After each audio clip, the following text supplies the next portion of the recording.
जुमला बरदरान इस्लाम, अस्सलामु अलैकुम वरहमतुल्लाह।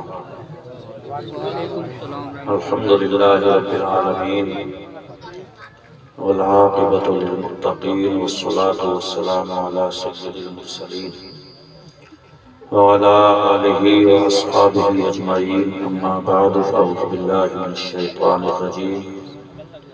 बिस्मिल्लाहिर रहमानिर रहीम। या अय्युहल्लज़ीना आमनु उदख़ुलू फ़िस्सिल्मि काफ़्फ़ा। आमन्तु बिल्लाहि सदक़ल्लाहु मौलानल अज़ीम व बल्लगना रसूलुहुन नबियुल अमीनुल करीम व नहनु अला ज़ालिका लमिनश शाहिदीना व शाकिरीना वल्हम्दुलिल्लाहि रब्बिल आलमीन। दुरूद शरीफ पढ़ लें। अल्लाहुम्मा सल्लि अला सय्यदीना व शफ़ीना मौलाना मुहम्मदिन व बारिक व सल्लिम सलातन व सलामन अलैका या रसूलल्लाह सल्लल्लाहु तआला अलैहि व आलिहि व अस्हाबिहि वसल्लम। बहुत ही खूबसूरत गुफ्तगू आपने मुझसे पहले समाअत कर ली। अल्लाह पाक उस पर अमल की तौफीक अता फरमाए।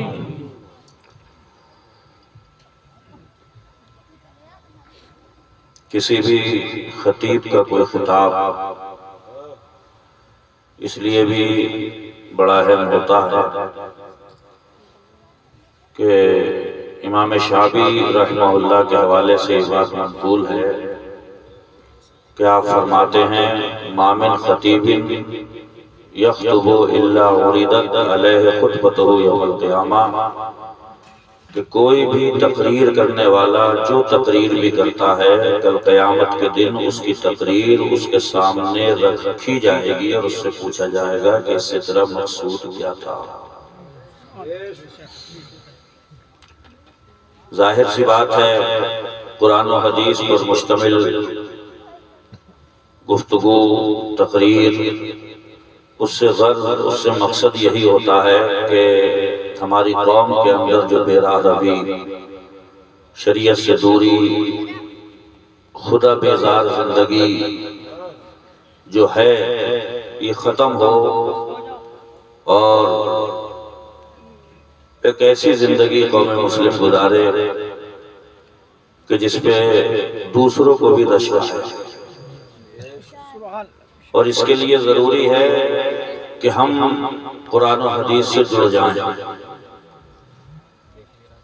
हुजूर अक़दस सल्लल्लाहु ताला अलैहि वसल्लम के इरशादात, आपके अक़वाल, आपके फरमुदात देखें कि क्या हैं और उसी में यकीन जानिए हमारी कामयाबी और कामरानी भी है।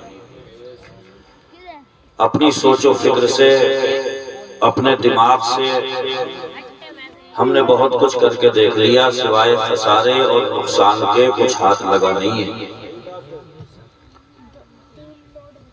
ज़ाविया फिक्र वही रखो जो हुजूर देकर के गए। सोचो फिक्र का क़िबला उसी समत रखिए जिस तरफ हुजूर बता करके गए। वरना दुनिया ने अपने नजरियात, अपने उसूल और कवानीन भी बना करके देख लिए, लेकिन थक हार करके बैठी और आखिर में नतीजा यही निकला कि सिवाय थकावट के कुछ हाथ आया नहीं और आखिर में कफे अफसोस ही बनना पड़ता है। तो बेहतर यह है कि वक्त रहते हुए हम खुद गौर व फिक्र करें और इतना गौर व फिक्र करें, इतना गौर व फिक्र करें कि हमें सही समत और सही रुख नसीब हो जाए। तकरीरों का भी मकसद यही होता है। कुरान पाक में फरमाया गया, वज़क्किर फ़इन्नल ज़िक्रा तनफ़उल मुमिनीन, याद दहानी कराते रहो, पिछले सबक पढ़ पढ़ के इन्हें सुनाते रहो, इसलिए कि वो सारे वाक़यात, वो सारी राहें, वो सारे उसूल और कवानीन जिन्हें अपना करके पहले के लोग कामयाब हुए, इन्हें याद दिलाओ, हो सकता है कि इनकी समझ में आ जाएं और ये भी कामयाब हो जाए। हम मुसलमान हैं और सच्ची बात यह है कि मुसलमानों का पिछला दौर बड़ा ही काबिल रश्क गुजरा है। हम ऐसे थे, हजरत अब्दुल्लाह इब्न मुबारक के बारे में आता है, बड़े अजीम मुहद्दिस गुजरे हैं। उनके पड़ोसी ने जब मकान बेचना चाहा तो किसी ने कीमत पूछी तो बोले 2000 में बेचेंगे। तो खरीदार ने कहा कि अड़ोस पड़ोस के मकानात 1000 में बिक रहे हैं, आप ज्यादा कीमत मांग रहे हैं। तो पड़ोसी अब्दुल्लाह इब्न मुबारक का कहने लगा कि मकान 1000 ही का है, 2000 रुपए तो अब्दुल्ला इब्न मुबारक जैसे सच्चे पक्के मुसलमान की वजह से मांग रहा हूं। यानी हम मुसलमानों की हालत ये थी कि हमारा कोई पड़ोसी होता था तो वो रश्क करता था कि मैं एक मुसलमान का पड़ोसी हूं। हमारी वजह से पड़ोस की कीमतें बढ़ जाती थी, मकानात की कीमतें बढ़ जाती थी। पेशरो खतीब की तकरीर का भी खुलासा और लब्बे लबाब यही था कि अब दीन और नसीहा, दीन पूरा का पूरा खैर ख्वाही का नाम है। खैरुन्नास मन यनफउन्नास, लोगों में सबसे बेहतर इंसान वो होता है जो लोगों को बढ़ बढ़ करके फायदा पहुंचाता है। आज हमने सारे फायदे रोक लिए, हमारी जात से दूसरे को नुकसान तो हो रहा है लेकिन फायदे का दूर दूर तक कोई नामो निशान नहीं। खैर ख्वाही का जज्बा ये इतना अहम जज्बा है कि आप कुरान हकीम के अंदर एक सूरत पढ़ेंगे, सूरह नम्ल। नम्ल का माना अरबी में होता है चींटी। इसका पस मंजर यह है कि हजरत सुलेमान अलैहिस्सलाम का लश्कर जब आ रहा था तो एक चींटी ने देखा तो सोचने लगी कहीं ऐसा ना हो कि बेख्याली के आलम में सुलेमान अलैहिस्सलाम का लश्कर चींटियों को कुचल डाले। तो उसने एक आवाज लगाई कि ऐ चींटियों, अपने अपने बिलों में घुस जाओ जाकर, सुलेमान अलैहिस्सलाम का लश्कर आ रहा है, कहीं बेख्याली में तुम्हें वो कुचल ना डाले। अल्लाह ताला को चींटी का ये खैर ख्वाही का जज्बा, दूसरे के लिए भला सोचना, अच्छा सोचना, ये इतना पसंद आया, इतना पसंद आया कि अल्लाह ने इस वाक़ये का जिक्र भी कुरान में किया और पूरी एक सूरत चींटी के नाम से अल्लाह ताला ने कुरान में जिक्र फरमा दिया। गौर करें आप। ये जो बुजुर्ग मज़ारों में लेटे हुए हैं, इनकी जिंदगी का मकसद भी यही था और यही वजह है कि इनके जिक्र, इनके चर्चे, इनके नाम के गलगले, इनके नाम पर लोगों का जमा हो जाना, इन्होंने जो जिंदगी गुजारी उसे अपनी तकरीरों में बयान करना, ये सब इसलिए है कि उनकी जिंदगी खुदा की कसम एक आइडियल और नमूने की हैसियत रखती है। तकरीरें सुनने को अगर आपको ना भी मिले तो बुजुर्गों की जो सवाने, जो सीरत, जो तारीख किताबों में लिखी गई है, जो हिंदी पढ़ना जानते हैं वो हिंदी में पढ़े, जो उर्दू पढ़ना जानते हैं वो उर्दू में पढ़े। खुदा की कसम जिंदगियों में निखार लाने के लिए बुजुर्गों की जो सीरत और जो सवाने उमरी किताबों में लिखी गई है, अगर सच्चे मन से कोई इंसान इनकी जिंदगियां हुई तो पढ़ ले तो खुदा की कसम जिंदगी में इनकलाब पर पहुंच सकता है। गौसे आज़म रज़ियल्लाहु ताला अन्हु का जिक्र किया उन्होंने। गौसे आज़म एक जगह पे फरमाते हैं, जाड़ा हो या बरसात, गर्मी हो या सर्दी, खुशी हो या गम, गरीबी हो या अमीरी, कैसे भी हालात में बसर हो रही हो, मगर गौसे आज़म फरमाते हैं ये तीन बातें हमेशा ज़हन में रखना। अमरुन यमतसिलुहु, अल्लाह ने जितनी बातों का तुम्हें हुक्म दिया है उसके अदा करने में जब तक सांसें चले लगे रहना। समझ रहे हैं? जाड़ा लगने लगा क्या, क्यों जा रहे हैं? अच्छा खड़े हैं, अच्छा पकौड़े, चलो पकौड़े खा के आ जाए।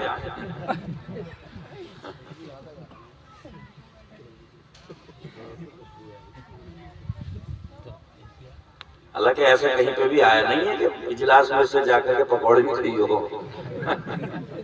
और ये खाते हैं, उनकी अपनी तबीयत है। तबीयत जब तक मुस्तफा की शरीयत के सांचे में नहीं ढलेगी तब तक जिंदगी बदलेगी नहीं। हाँ, इसीलिए तो हदीस शरीफ में फरमाया गया कय्यिस मन दाना नफ्सहु आमिला लिमा बादल मौत। चालाक आदमी है ही वो जो हमेशा इसी उधेड़ बुन में लगा रहता है कि किसी भी हाथ से कोई नेकी हाथ लग जाए ताकि वो कब्र में उजाला करने के भी काम आए और मैदान महशर में मेरे बख्शवाने के भी काम आ जाए। इसी उधेड़ बुन में लगा रहता है। कौन? चालाक आदमी। हुजूर फरमाते हैं वो चालाक आदमी। अच्छा, हुजूर ने घावड़ भी बताया। घावड़ भी बताया, फरमाते हैं वल आजिज़ु मन अतबा नफ्सहु हवाहा, और घावड़ आदमी वो है दिल में आया कि चाहूं मौत सुझा दिया। समझ रहे हैं? अरे दिल का मामला बड़ा अजीब है। इन्ना फिल जसद मुद्गा, हुजूर फरमाते हैं जिस्म के अंदर एक लोथड़ा है बाईं तरफ है। इज़ा सलहत सलहल जसदु कुल्लुहु, ये अगर सही रहे तो पूरा जिस्म सही रहता है।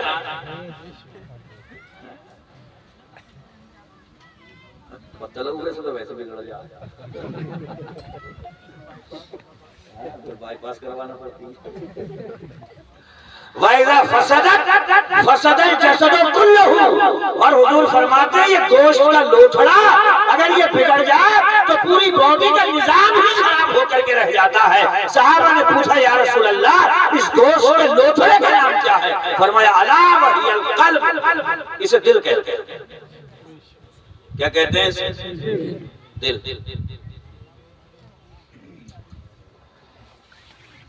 सीधा बहुत होता है। एक रिवायत में आता है कि कोई भी फतवा मुफ्ती से पूछने से पहले अपने दिल से भी पूछा करो। किससे पूछा करो? हाँ, मुफ्ती से नहीं, दिल से। हाँ, दिल सबसे बड़ा मुफ्ती है। समझ में आ रहा है? भाई ये तो मुफ्ती साहब तो बाद में बताएंगे कि चोरी करना कैसा है। आप खुद अपने दिल से पूछो ना। दिल कहेगा कि पागल हो गया, पकड़ गया तो हशर बुरा होगा। FIR कटेगी, थाने में जाएगा, समाज को पता चलेगा, बस्ती पता चलेगा कि चोरी करते हुए पकड़ गया। तो दिल तो समझा रहा है, पाकीज़ा है ना, समझा रहा है, बुझा रहा है कि मान जा। लेकिन ज़मीर को मार के दिल की न सुन के जब बंदा मनमानी पे उतरता है तो जिल्लत और रुसवाई उसका मुकद्दर बनती है। दिल को समझाया करो अपने, इसे समझा बुझा करके रखा करो कि ज्यादा उछले कूदे मत, हिसाब से रहे। भाई ये किसे नहीं लगता है कि ठीक ठाक कपड़ों में अगर कस के आदमी निकले तो फिर उसकी तरतीब बिगाड़ते हुए बुरा तो लगेगा ही। मगर इसे समझाओ कि थोड़ी देर की बात है, 10 मिनट की नमाज है, पढ़ लो, फिर इंशाअल्लाह ताला सवाब लिख दिया गया। तो ये ऐसी नेकी है, ऐसी नेकी है कि बाकी रहेगी, चमचमाती हुई रहेगी। और कब्र का आलम बरज़ख में जो भी टाइम गुजरे उसे गुजारने के बाद मैदान महशर में अल्लाह ताला जब एक एक जर्रा, एक एक नेकी हमें दिखाएगा तो वक्त तो 10 मिनट का लगा था, इंशाअल्लाह ताला वहां पे जो सुरूर हासिल होगा, जो खुशी हासिल होगी वो 10 मिनट की नहीं होगी, वो हमेशा की खुशी हासिल होगी। काम थोड़े से वक्त का होता है मगर उसके मजे इंशाअल्लाह ताला बहुत क्या बल्कि हमेशा के है ना। ये इन्होंने अपने दिलों को समझा लिया था जो मज़ारों में लेटे हुए है ना। हजरत ख्वाजा गरीब नवाज के बारे में आता है कि रात में इबादत में खड़े होते थे तो सुबह की पौ फूट जाती थी, सुबह सवेरा हो जाता था। हम में से अगर कोई इतनी कर ले तो पता नहीं कैसे टेढ़ा बेड़ा होकर चलेगा दिन में। मगर पूरी रात इबादत करने के बाद सुबह को आंसू बहाते बहाते कहते थे माँ अबदना का हक का इबादत का अल्लाह माफ फरमा दिए, तेरी इबादत का जैसे हक है वैसी इबादत कर ही नहीं पाए। मारफना का हक का मारिफते का, ये अल्लाह जैसे तुझे पहचानने का हक है, हम तुझे पहचान ही नहीं पाए। खुदा की कसम उनकी रात इबादत में गुजरती थी। वल्लज़ीना यबीतूना लिरब्बिहिम सुज्जदन व क़ियामा, खुदा की कसम जो अल्लाह वाले होते हैं उनकी रातें खेल तमाशे में नहीं गुजरती, बल्कि अल्लाह की बारगाह में या तो सजदा करते हुए गुजरती हैं या क़याम करते हुए गुजरती हैं। और उस पर भी वो रो रो करके कहते थे कि अल्लाह हमसे इबादत हो ही नहीं पाई। अब उन्हीं का जिक्र खैर क़यामत तक होता रहेगा। वो बुजुर्ग थे, फूस कुर्सिया अल्लाह की तरफ से चुन लिए गए, है ना। और हमसे भी अल्लाह को कोई पैर थोड़ी है, तुझे मर्तबे नहीं दूंगा। कुरान शरीफ में फरमाता है वल्लज़ीना जाहदू फीना लनहदियन्नहुम सुबुलना, रिश्तेदार मेरा कोई नहीं है। तुलुए फजर से पहले तुम जागोगे और अपनी पेशानी सजदे में रखोगे तो खुदा की कसम रिज़्क़ की बरकतें तुम्हारे मुकद्दर में डाल दूंगा। और अगर मुझे तुलुए फजर में भी याद नहीं किया, सूरज निकल आया, पड़े सोते ही रहे, तो याद रखना मेरा ना कोई सगा है ना कोई रिश्तेदार है। जो भी मेरे बताए तरीके पर चलेगा मैं सुरखरू उसी को करूंगा, बाबुरात उसी को करूंगा। हमारे हुजूर कहाँ जा रहे हो? बस इधर आओ, इधर आओ। कहाँ जा रहे हो? बैठ बैठ बैठ।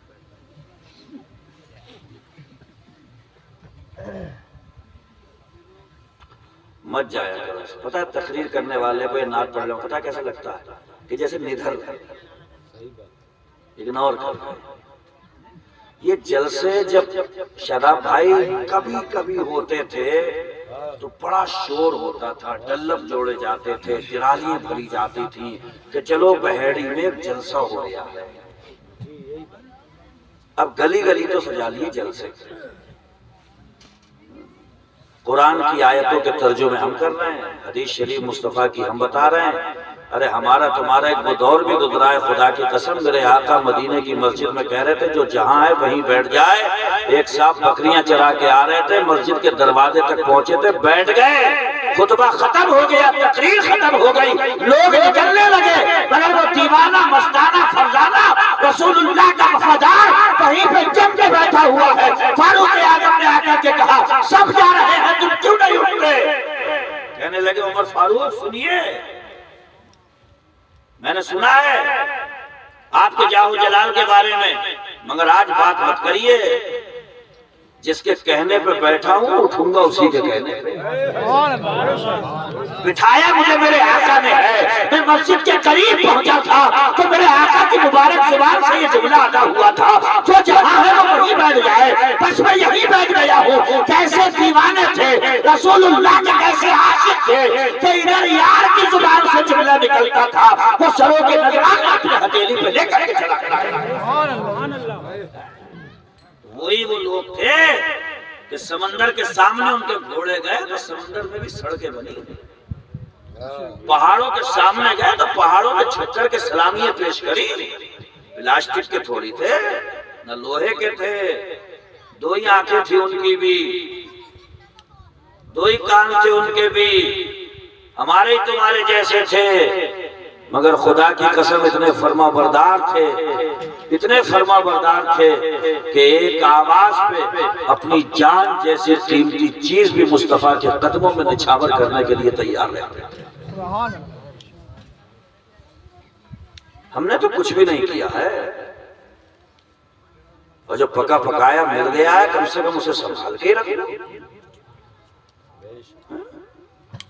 घेराबंदी तो हो ही चुकी है तुम्हारी, घेराबंदी पूरी हो गई है, भांप लिए गए हो, कुछ भी नहीं है हमारे पास में, फिर भी दुनिया नहा धो के हमारे पीछे क्यों पड़ गई है?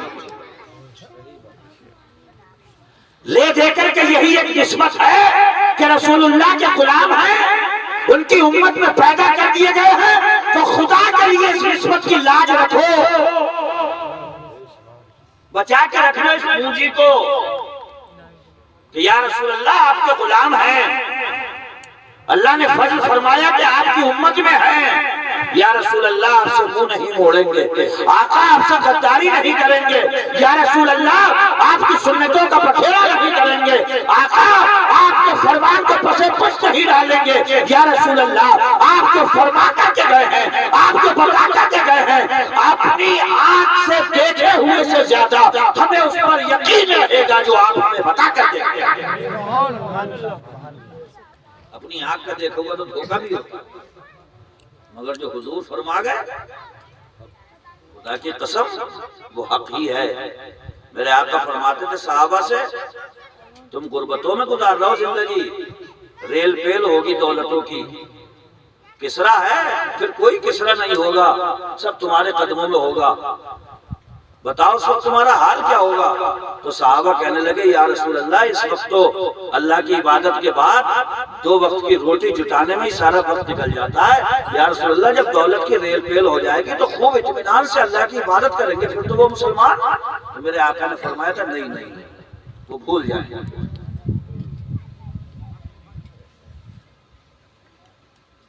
खजूरें खाते थे सहाबा और खजूर की छाल से बनी चटाइयों पे सोते थे सहाबा, उनके लिए कुरान उतर रहा था खजूर खा के पानी पी रहे हो, हिसाब मांगूंगा मैं इसका तुमसे। चटाइयों पे सो रहे हो, हिसाब लूंगा इसका। हज़रत अबू बकर सिद्दीक मेरे आका अपने अपने घर से निकले और दोनों को एक ही चीज ने निकाला था, दोनों को भूख लगी थी। एक बाग में पहुंचे तो उन्होंने चादर बिछा दी, खजूर पे अंगूर खजूर पेश की। तो मेरे आका फरमान लगे कि ये साया, ये चादर, ये खजूर, ये हम खा रहे हैं अबू बकर, इसका हिसाब अल्लाह को देना होगा।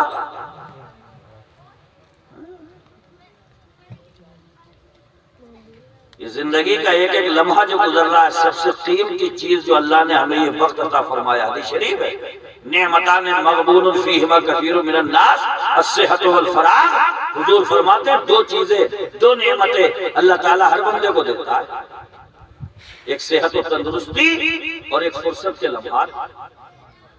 जो इसे सही तरीके से गुजार ले तो सुभान अल्लाह, और जो भूल भुलैयों में भटकता रहा उसे बाद में अफसोस बहुत होता। ये सेहत ही का तो कमाल है।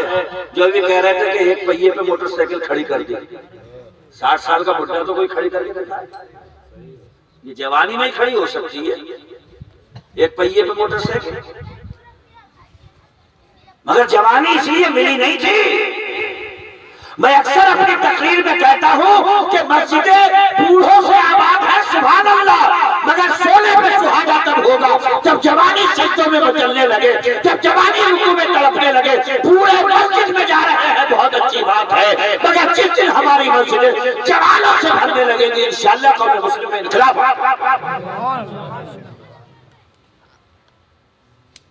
जवान मस्जिदों का रुख ही नहीं करते। हालांकि हदीस शरीफ में आता है कि क़यामत के दिन जब लोग पसीनों में डूबे होंगे, गर्मी बहुत होगी और अल्लाह के अर्श के अलावा कोई साया नहीं होगा, हुजूर फरमाते हैं अल्लाह उस नौजवान को भी अपने अर्श का साया दे देगा, उसे सुकून मिल जाएगा। और साया में किस नौजवान को? उस नौजवान को जिसको जवानी में अल्लाह की इबादत की लत लगी।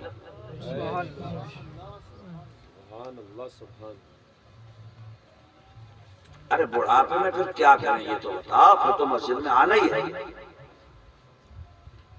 दर जवानी तौबा करदन शेवे पैगंबरी, जवानी में तौबा कर लेना ये पैगंबरों का शेवा है।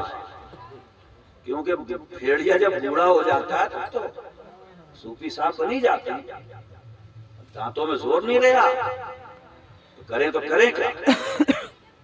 वक्त ये है जब बाजुओं में जान है, वक्त तभी है जब दिमाग काम कर रहा है, वक्त तभी है जब कोई मोहरी मर्ज नहीं लगा है, वक्त तभी है जब जिस्म के अंदर फसाद पैदा नहीं हुआ है, वक्त अभी है जब पूरे बदन में ताकत मौजूद है। इस ताकत को लगाना है अल्लाह की इबादत। हुजूर फरमा रहे हैं असल में हम बिल्कुल उल्टे ही हो गए। जैसे हमारे यहाँ पे ताकतवर उसे समझ लिया जाता है जो रोड पे खड़े होकर 2-4 को थप्पड़िया ले, कहते हैं ये पहलवान आदमी है, दबंग है। और हुजूर फरमाते हैं पहलवान दबंग किस्म का आदमी वो होता है कि जब गुस्सा उसका दिमाग खराब करे तो गुस्से को पी जाए।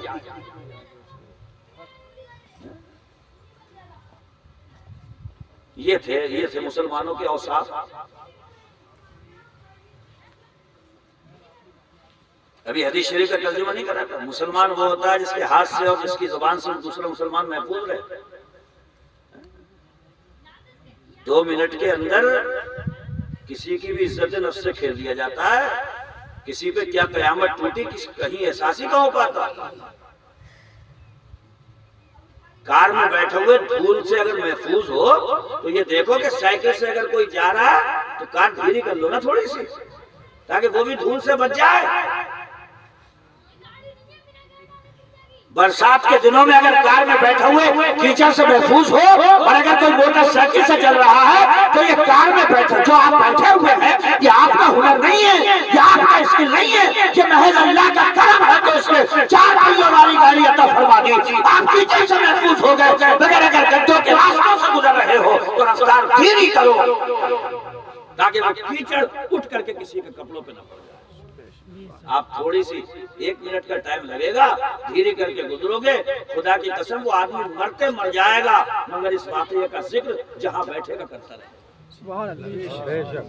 ये बड़ा सलीकेमंद आदमी था यार, वरना कौन रुकता है आज किसी के लिए।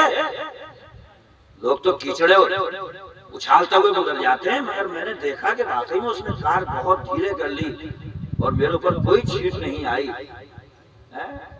और अल्लाह करे उसे पता लग जाए और पता ये लगे कि कोई हम में से ही था तो खुदा की कसम इस खूबी का चर्चा करता रहेगा।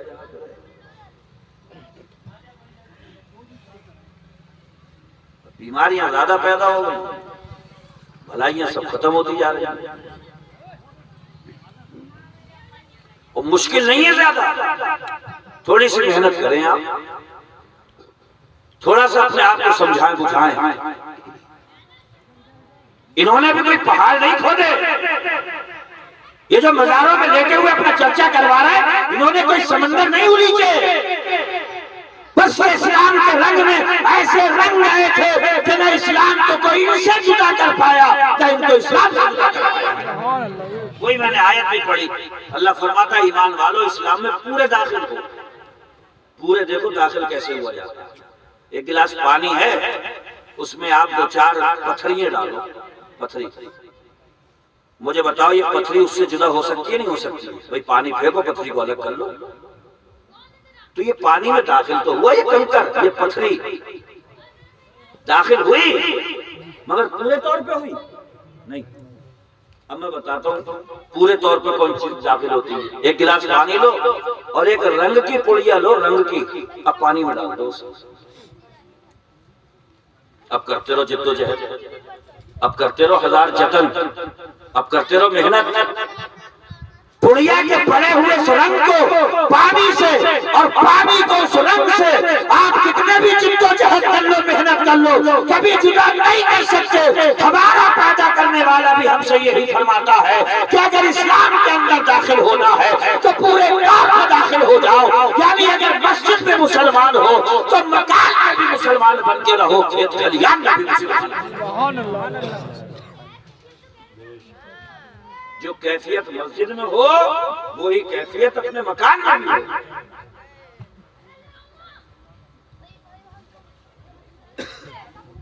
समझ में आ रही है बात? अरे आ रही हो तो बताओ, नहीं आ रही तो खत्म करो। आ रही है।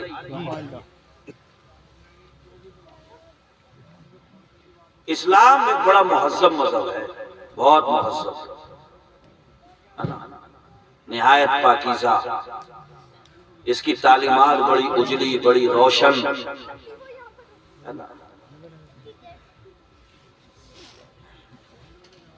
ये भी यही बता रहे थे कि दूसरे जो है ना, दूसरे वो बुखारी शरीफ थोड़ी पढ़ेंगे ना कुरान शरीफ पढ़ेंगे कि भाई रूहुल बयान हमें खोल के बताओ क्या लिखो ना, वो आपको पढ़ रहे हैं, आपको। एक अंग्रेज था, उसने बड़ी रिसर्च करी कायल हो गया तो उससे कहा गया पढ़ लो कलमा पढ़ लो, हमने सब देख लिया इस्लाम की खूबियां। तो कहने लगा कि जो इस्लाम कुरान और हदीस में लिखा हुआ है उस पे तो जान कुर्बान करने को दिल कर रहा है मेरा, मगर जो इस्लाम मैं मुसलमानों के अंदर देख रहा हूं नफरत है मुझे उससे सब। वो क्या जाने बुखारी क्या चीज है, वो क्या जाने कि मुस्लिम शरीफ क्या चीज है, वो क्या जाने कि कुरान में कितनी आयतें हैं, वो क्या जाने कि इसकी तफसीर क्या है। वो तो आपको पढ़ रहे हैं, वो बुखारी आपको समझते हैं, वो कुरान आपको समझते हैं, वो मुस्लिम आपको समझते हैं। इनके अतवार देखो, इनके किरदार देखो, इनकी आदात देखो, इनकी खसलात देखो, इनको देखो, ये है इस्लाम के फॉलोवर। तो आप कम से कम एक ऐसा अच्छा किरदार तो पेश करो कि लोग मुतासिर हो। हजरत ख्वाजा निजामुद्दीन औलिया देहलवी का एक मोतक़िद था फौज में, तो उसके साथ में और भी रहता था गैर मुस्लिम। तो वो एक दिन आकर के कहने लगे कि हजरत वो बड़ा इस्लाम के बारे में जानकारी लेता मुझसे कि ऐसा और वैसा, मैं किसी दिन ले आ रहा हूँ, तुम कलमा पढ़ा दो। निजामुद्दीन औलिया देहलवी ने फरमाया इस्लाम के इतने बुरे दिन आ गए कि तू उसे वहां से यहाँ मेरे पास लाएगा। तेरा उठना बैठना, खाना पीना, सोना जागना, चलना फिरना, जिंदगी गुजारना, तेरे मामूलात, रोजमर्रा के काम, तेरी एक्टिविटी ऐसी क्यों नहीं है मेरे पास आने की जरूरत भी उसे ना पड़े, तुझे देख लेता और खाली करना।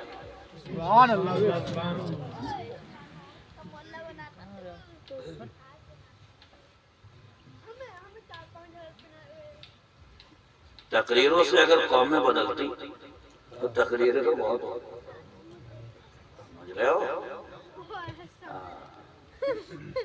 खुद से शुरुआत करो।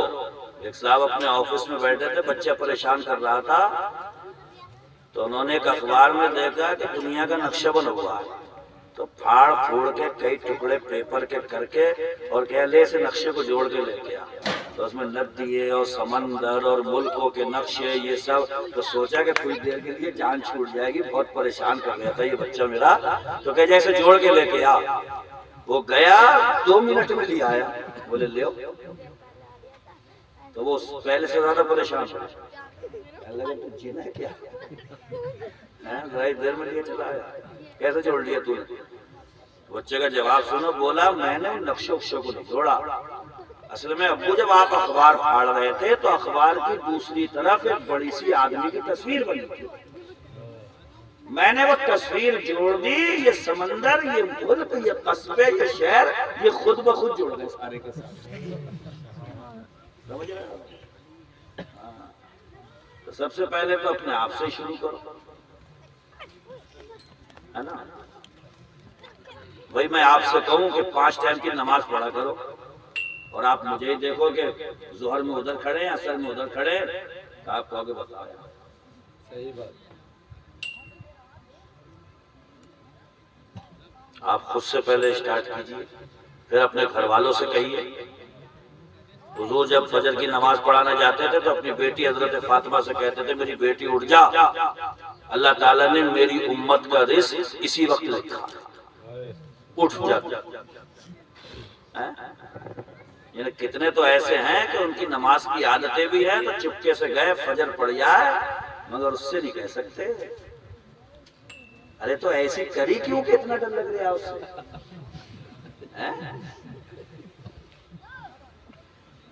हाकिम हुआ,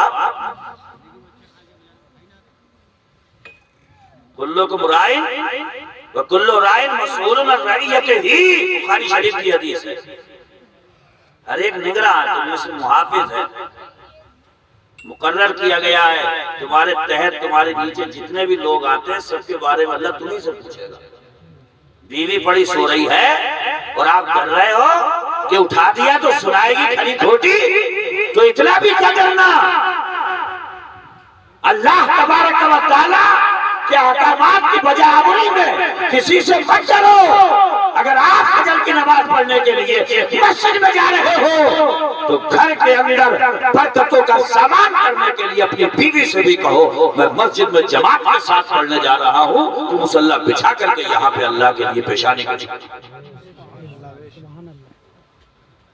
ये माहौल घर के रहेंगे तो अल्लाह पाक गैब से हिफाजत फरमाए, है ना। क्योंकि उसने हमें पैदा किया और फरमाता है कि हम भी तुम्हारे हालात नहीं बदलेंगे जब तक तुम नहीं बदलोगे अपने हालात। इन्नल्लाह ला युगय्यिरु मा बिक़ौमिन हत्ता युगय्यिरु मा बिअनफुसिहिम। पहला कदम तुम बढ़ाओ, रहमतें हमारी बाद में उतरेंगी। इस्लाम की पहली जंग बदर में फरिश्ते मदद के लिए इसलिए उतरे थे कि सहाबा इकराम ने जाकर के पानी के चश्मों पे कब्जा पहले कर लिया था, इतनी फुर्तीलापन दिखाया था उन्होंने। फजाए बद्र पैदा कर, फरिश्ते तेरी नुसरत को उतर सकते हैं गर्दों से कतार अंदर कतार अब्बी। आप जज्बा तो पैदा करें, वो सलीका तो पैदा करें, मुस्तफा की सुन्नत का रंग अपने ऊपर चढ़ाने के लिए जिद्दोजहद तो करें, कुरानी आयत के मुताबिक जिंदगी गुजारने का अपने रब से वादा तो करें। खुदा की कसम अल्लाह की नुसरत आपके लिए उतरेगी, अल्लाह की मदद आपके लिए आएगी, लेकिन सबसे पहला कदम आपको बढ़ाना होगा। आप एक कदम बढ़ाइए, रहमत इलाही पढ़ करके आपको सहारा देगा। सुभान अल्लाह।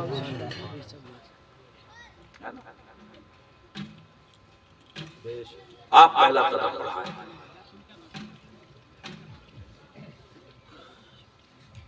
कोशिश करें, अल्लाह के रास्ते में मेहनत करें।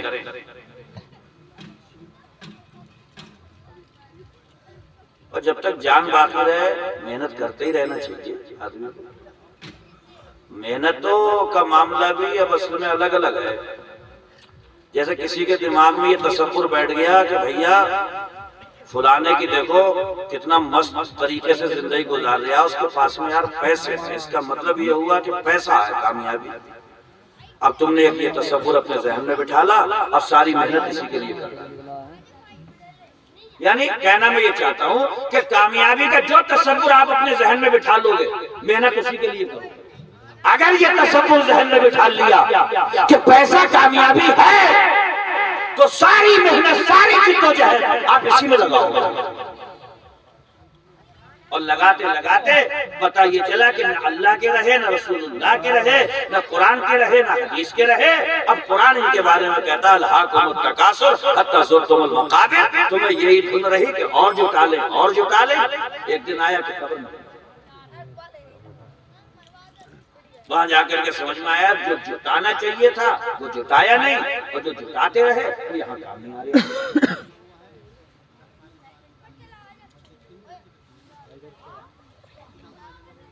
मेहनत उस समत में करो तो रंग लाए। दौड़ भर को लगाओ। देखो दौड़ने के लिए मना नहीं है, अल्लाह भी फरमाता दौड़ो, मगर देखो किस समत में दौड़ा हुआ फरमाता वसारिअू इला मग़फ़िरतिन मिन रब्बिकुम। दौड़ लगाना है तो इस तरफ लगाओ कि किसी सूरत से अल्लाह की तरफ से हमारी मग़फ़िरत का परवाना हमें नसीब हो जाए। इस तरफ दौड़ो। वो जन्नतिन अर्दुहा समावात, क्या है वल अर्द, और उस जन्नत की तरफ भागो, दौड़ लगाओ कि जिसकी लंबाई चौड़ाई जमीन और आसमान के बराबर। इस तरफ को दौड़ने के लिए कहा गया। हम दौड़ रहे हैं इधर को, हम कह रहे हैं हम मुसलमान हैं। गौर करो, अगर हम मुसलमान हैं तो ये हमारी आंखें मुसलमान हैं। ये मुसलमान होती तो गैर महरमों को ऐसे तकती। हम मुसलमान हैं कि ये हमारी ज़बान मुसलमान है। ये मुसलमान होती तो क्या झूठ बोलती। हम मुसलमान हैं कि ये हमारे हाथ मुसलमान है। अगर ये मुसलमान है तो किसी गरीब की मदद के लिए क्यों नहीं बढ़ते हैं, हमेशा किसी को नीचा दिखाने के लिए क्यों उठते हैं। अगर हमारे पांव मुसलमान हैं तो ये तमाशों की तरफ क्यों जाते हैं, मस्जिदों की तरफ क्यों नहीं बढ़ते हैं।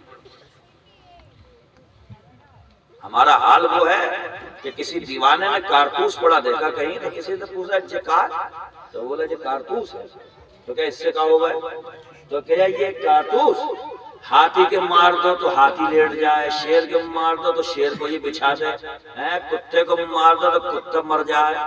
तो बोला काम की चीज है, उठा के घर की तरफ जा रहा था, कुत्ता पीछे पड़ गया। तो परेशान हो गया, क्या करूं क्या करूं। फिर याद आया मेरे पास ये कारतूस है। क्या है? कारतूस है। जेब में से निकाला, वो कारतूस कहीं कुत्ते के मारा, कुत्ता और बिगड़ गया तो चढ़ गया इसे गई।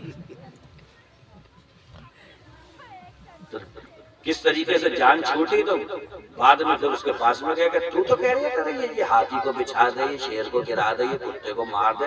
मैंने मारा तो कुत्ता तो और बिगड़ गया था मेरे ऊपर। तू तो कह रहे थे यही कर दे। तो उसने कहा कि कारतूस है, ये हाथी को तब गिराएगा, शेर को तब बिछा देगा, ये कुत्ते को तब मार देगा, इसे बंदूक में डालना पड़ता है।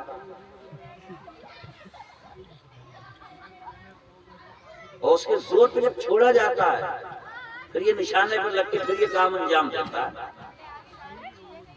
अकलमंद का इशारा काफी। मैं भी यही कहना चाह रहा हूँ, कुरान है हमारे पास में, हदीस है, बुजुर्गों की जिंदगी है, अक़वाले अइम्मा है, सुनहरे उसूल है, इरशादात और हिदायत का सारा सामान है। मगर लागू करने के लिए, अप्लाई करने के लिए हम तैयार हैं।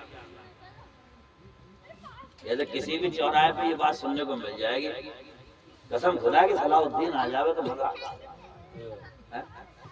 क्या आ जाए? सलाहुद्दीन आ जावे, मजा आ जाए। तो इससे पूछो तेरा सलाहुद्दीन कहाँ है, तो कहेगा अंटे खेल लिया। यानी इसका सलाहुद्दीन अंटे खेले, सलाहुद्दीन भी पड़ोस से मांग रहा है। मेरे यहाँ ना है सलाहुद्दीन, पड़ोस में आना चाहिए। अपना सलाहुद्दीन भी देख कहाँ पे भटक गया। अपने सलाहुद्दीन को भी देखो, काली बकरिया रोड पे खड़े होके अपने सलाहुद्दीन को भी तो ढूंढ के ला कि वो क्या कर रहा है। सलाहुद्दीन पेड़ों से नहीं टपकते। सलाहुद्दीन अचानक से कोई नहीं आ जाता। तरबियत सलाहुद्दीन बनाती है, तहजीब सलाहुद्दीन बनाती है, घर का माहौल वातावरण सलाहुद्दीन बनाता है। अगर आप भी चाहते हैं कि हमारे बच्चे इस्लामी रंग में अपनी जिंदगी को गुजारें, तो घरों के अंदर कम से कम इतनी तो बातें करो कि भैया 5 वक्त की नमाज पढ़ना चाहिए, कुरान शरीफ की तिलावत करना चाहिए, किसी को गाली नहीं देना चाहिए। जब बार बार ये बातें होंगी, अरे यार कोई बात जब बार बार की जाती है तो सीरियस ना लेने वाला भी सीरियस लेता ही है उसे। मैं बताऊं कैसे लेता है। वो जो घर में आउली होती है, जब वो बार बार कान में कहती है कि तुम ही खर्च करते रहोगे, तुम ही खर्च करते रहो, तो आदमी एक दिन कहता है यार इसकी बात में कुछ तो बार बार कह रही है। हालांकि वो निरी बुरी कह रही है, वो लड़ाने भिड़ाने की कह रही है, दीवार खड़ी करने के लिए, मगर उसने मेहनत इतनी करी, इतनी बार कान में गया कि ये भी सोचने पे मजबूर हो गया कि कह रही है तो कुछ तो है।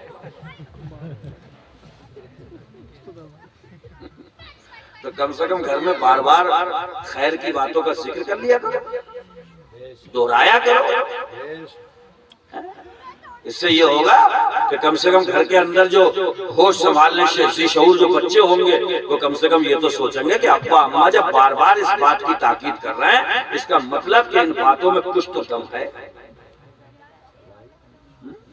कुछ तो दम है। तो खैर का जिक्र करते रहो, नेकी का जिक्र करते रहो।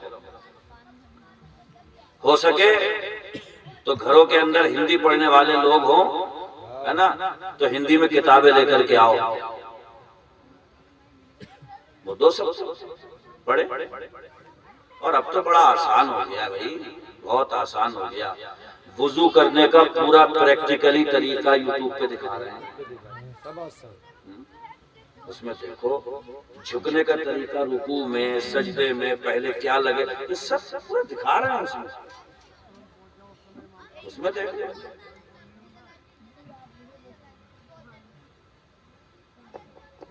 एक टच करिए जरा सा मोबाइल, कुरान शरीफ आ रहा है, बुखारी शरीफ आ रही है, मुस्लिम शरीफ आ रही है, हिंदी में भी आ रही है, उर्दू में भी आ रही है, एक टच करिए।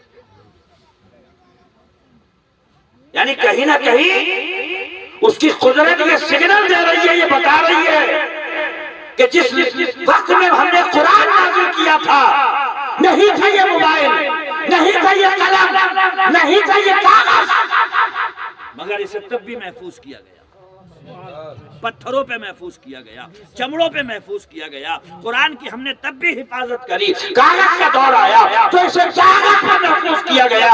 अब धीरे धीरे कागज का भी जमाना जा रहा है, मगर दीन तो उसका कयामत तक रहेगा। ये भी अल्लाह ने ज़हन इंसानी को सलाहियत बख्शी है कि उसने जरा से मोबाइल में क्या क्या करके रखा है। मगर बात सिर्फ इतनी है कि शहद की मक्खी बैठती है फूल पे और गंदी मक्खी बैठती है गू पे। बस ये दो जुमले याद है। मोबाइल बड़े काम की चीज भी है, हल्का सा टच करो तो कुरान की तिलावत की आवाजें आ जाएं, और थोड़ा सा बहक जाओ तो रंडियों के नाचने के मनाजिर तुम्हारी निगाहों के सामने। डिसाइड खुद करो, फैसले खुद करो कि कुरान की तिलावत से दिल बदलते हैं, और खुदा की कसम वो नाच गाने सुनने से जो है वो तबीयत मजबूत होती है।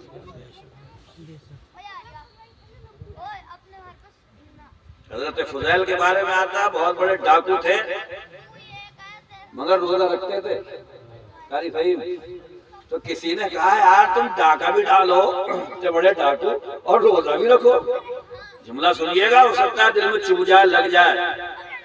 फरमाते थे हाँ मैं डाका भी डालता हूँ और रोजा भी रखता हूँ, इसलिए कि दरवाजे सारे बंद नहीं करना चाहिए। दरवाजे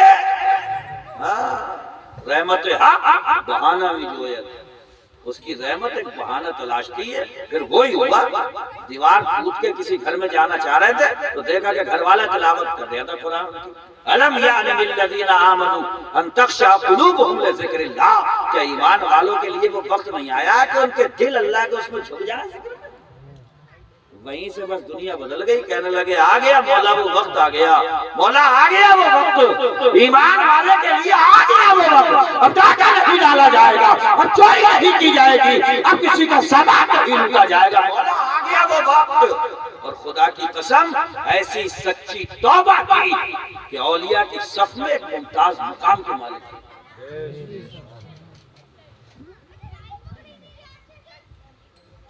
बहुत हसरत पाल के जी है जिंदगी हमने और आपने, मगर ये वक्त जो है ना, वक्त बड़ा अच्छा मरहम है। कितनी हसरतें पिछले जमाने में भी दिल में रही होंगी और अब भी होंगी, मगर वक्त जो है अपना काम करता है और हसरतों को भुला देता है। मगर याद रखिएगा एक हसरत अभी बाकी है और वो पूरी नहीं होगी। जानते हो हसरत कौन सी है? कब्र में लेट जाने के बाद नेक अमल की हसरत। ये ऐसी है, ये पूरी होगी नहीं, फिर अभी हो सकती है। कब्र में लिटा देने के बाद कोई ये कहे कि मैं 2 रकात नमाज अदा कर लूं। सुनिए, फारूक आजम के बेटे हजरत अब्दुल्ला एक बियाबान जंगल से गुजर रहे हैं तो देखा झाड़ियों में कब्र बनी, तो साथियों से कहा घोड़े रोके जाएं। घोड़े रुके तो उमर फारूक आजम के बेटे हजरत अब्दुल्ला ने अपनी सवारी रोकी, वहां उतरे, मुसल्ला बिछाया, 2 रकात नमाज अदा की। तो साथियों ने पूछा कब्र किसकी है ये? शनासाई है, कोई जान पहचान है इससे? जवाब सुनिए, उमर फारूक आजम को जानते हो?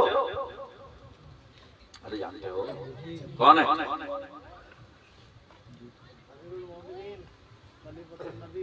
मैं रुद्रपुर में था, जो अभी 1 साल से तो बरिशा में रहता हूँ। रुद्रपुर में था शराब भाई, तो मेरा एक नायब इमाम वहां पे था लड़का, तो उसने कहीं पढ़ाते वक्त किसी साहब के बच्चे को हल्का सा मार दिया, तो वो साहब आ गए आस्तीने चढ़ा के, और बिल्कुल सब सामने 4-6 लोग और भी बैठे हुए थे, बोले इनको निकालो। मैंने कहा हुआ क्या है? तो बोले बच्चे को मारा है इन्होंने। तो मैं उन्हें समझाने के लिए मैंने सोचा कि मैंने लाओ थोड़ा सा बताऊं कि एक हल्की सी मार अगर अपने आपके बच्चे को हाफिज कुरान बना दे, दीन की तालीम से आ जाए तो बर्दाश्त कर लो। इसको समझाने के लिए मैं शुरू हुआ तो वो हजरत अली का जो फरमान है, जिसने मुझे एक हर्फ पढ़ा दिया तो उसने मुझे अपना गुलाम कर लिया। तो मैं ये बताने जा रहा था तो मैंने उनसे पूछा, मौलाए कायनात मौला अली को जानते हो? 65 साल के थे वो बुड्ढन, शायद इसे पता होगा अजहर को, ये था पता ही नहीं था। वो कह रहे थे ये कहाँ रहते हैं? क्या कह रहे थे? कहे कहाँ रहते हैं? तो मैंने कहा 1 मिनट के अंदर उठ के चले जाओ यहाँ से, वरना इसने मारा है तुम्हारे बच्चे को और मैं बिगड़ जाऊंगा अभी यहाँ से। कह रहे थे कहाँ रहते हैं? और एक डंडा मारने पर अपने बच्चे के उस्ताद की शान में गुस्ताखियां करते हुए वो 65 साल का बुड्ढा कह रहा है बच्चे को मारा। और हजरत अली के बारे में कह रहे थे ये कहाँ रहते हैं? जिस कौम का बुढ़ापा इतना बिगड़ चुका हो और जवानी बदमस्त हो चुकी हो, जो पिज्जा और बिरयानियों में ही मस्त हो, हाफ नेकर में रह कर के मस्तियों में घूमते फिरते हो, तो याद रखिएगा उनकी घेराबंदी हो सकती है और कुछ नहीं होगा। तो इंतजाम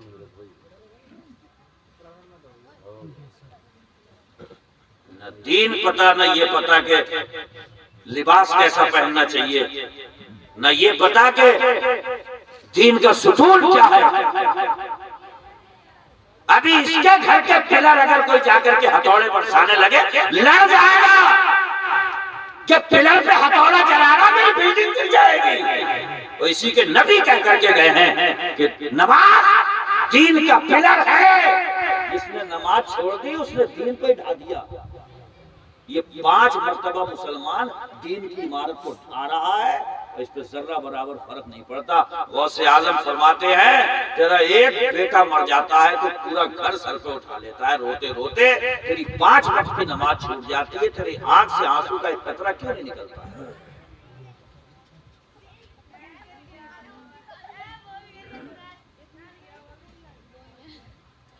भैया देखो हमारी तकदीर से नहीं, और हम तो अपनी तकदीर में खुद ये कहते हैं जिस दिन कोई मौलवी अपने अब्बा की कथा सुनाया उसे उठा के फेंको यार यहाँ से। और जब तक कुरान और हदीस की सुना रहा है अपने माथे का झूमर बना के रखो उस मौलवी को।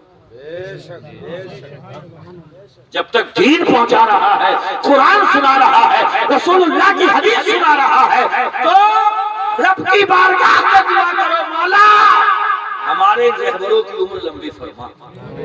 ये बार बार चोटें लगा रहे हैं, ये बार बार बता रहे हैं, और याद रखें ये अल्लाह का फरमान है कि बार बार बताओ।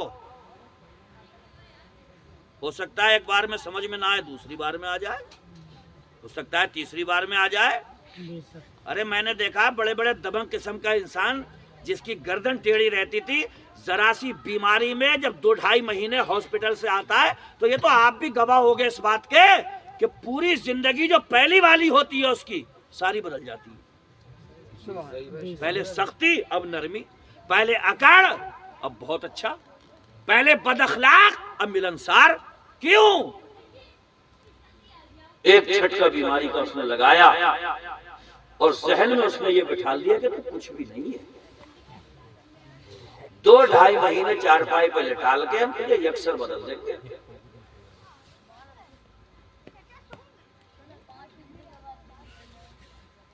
देखो ये बच्चे हैं, ये औलादे हैं किसी की, है ना? इनकी तरबियत सही नहज पे हो जाती तो ये दिन देखने पड़ते। औलादे पैदा करना कमाल का, औलाद पैदा हो जाने के बाद उसे ये बताना कि बेटे जहाँ पे बड़े खामोश बैठे हो तो जबान मत हिलाना वहां पे। ये होती है तरबियत। ये अभी से आप सब खामोश बैठे हैं और ये आपके पड़ोस में खड़े हुए ये बातें कर रहे हैं, ये थोड़े से बड़े होने के बाद में इतनी बातें करेंगे, इतनी बातें करेंगे कि चंद मौसस लोगों के सामने आपको शर्मसार होना पड़ेगा।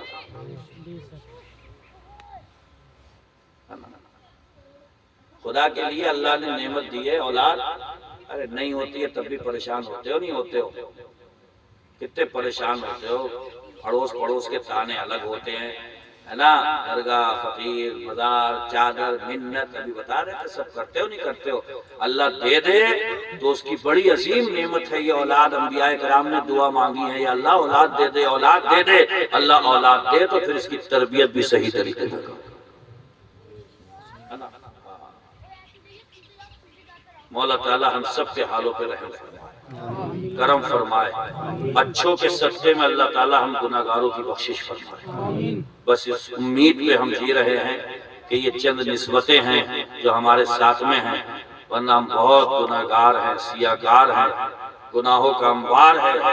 बस इस उम्मीद पे कि अच्छों का जिक्र कर रहे हैं, आप सुन रहे हैं, कुरान की आयतों का तज़किरा है, आप समाअत कर रहे हैं। और खुदा की कसम यही वो टुकड़े हैं जिनके बारे में आता है कि फरिश्तों की एक जमात तो इसी काम पे ही लगी हुई है कि वो रूए जमीन पे ये टुकड़े तलाश करती है और जाकर के रब की बारगाह में रिपोर्ट पेश करती है, मौला सारी दुनिया महवे आराम थी, चंद बंदे अपनी आंखों को खोले, तेरी याद में जागे, कुरान की आयतें सुन रहे थे, रसूलुल्लाह का फरमान सुन रहे थे, और अल्लाह की रहमत में जोश आता है और वो इरशाद फरमाता है, मैं तुम्हें गवाह बना करके कहता हूँ मैंने उन सब की बख्शिश फरमा दी। हिम्मत चाहिए, ये भी दिल गुर्दे का काम है। यहाँ पे आप बैठे हो, वरना नींद किसे प्यारी नहीं है, गद्दा किसे प्यारा नहीं है, लिहाज किसे प्यारा नहीं है, सबको प्यारा है। सिर्फ इस उम्मीद पे आप भी बैठे कि कोई बात अगर समझ में आ गई और अल्लाह ने उस पर अमल की तौफीक दे दी तो वही हमारे लिए ज़रिया नजात बनेगी। अल्लाह ताला अपने हबीब के सदक़े में हम सब मुसलमानों को अमल खैर की तौफीक अता फरमाए। वमा अलैना इल्लल बलाग।